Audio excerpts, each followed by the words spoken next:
Washroom থেকে রাত্রির ননদ হ্যাপি বের হয়ে নিজের ঘরে যাওয়ার সময় খেয়াল করলো তার ভাবির ঘর থেকে অশ্লীল শব্দ আসছে। স্পষ্ট শুনতে পেল ভেতর থেকে আহ উহ আহ শব্দ আসছে। এই শব্দটার সাথে সে ভালো করেই পরিচিত, কারণ সে তার বয়ফ্রেন্ডের সাথে যখন করে তখন এরকম শব্দ হয়। সে একটু হাসি দিয়ে নিজের ঘরে আবারও যেতে চাইলো, কিন্তু হঠাৎ করে তার মনে পড়ে গেল তার ঘরে তো ভাইয়া নেই, সে সকালবেলা অফিসে চলে গেছে। তাহলে এখন ভাবির সাথে এসব কাজ কে করছে?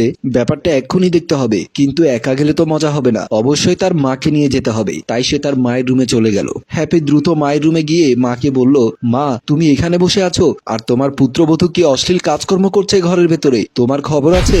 বৌমা আবার কি অশ্লীল কাজকর্ম করবে? এইসব তুই কি বলছিস? ঘর ভর্তি আমরা এত মানুষ আছি, এখন কি এইসব করার মতো কোনো সুযোগ আছে নাকি? সেটা নিজের চোখে দেখতে চাইলে এক্ষুনি চলো তাড়াতাড়ি আমার সাথে। আমি একটু আগে তোমার ছেলের বউয়ের ঘর থেকে অশ্লীল শব্দ শুনতে পেয়েছি। তুই ঠিক শুনেছিস তো? উফ মা, একটা জিনিস চিন্তা করো, তোমার ছেলে সকালবেলা অফিসে চলে গেছে, তাহলে কার সাথে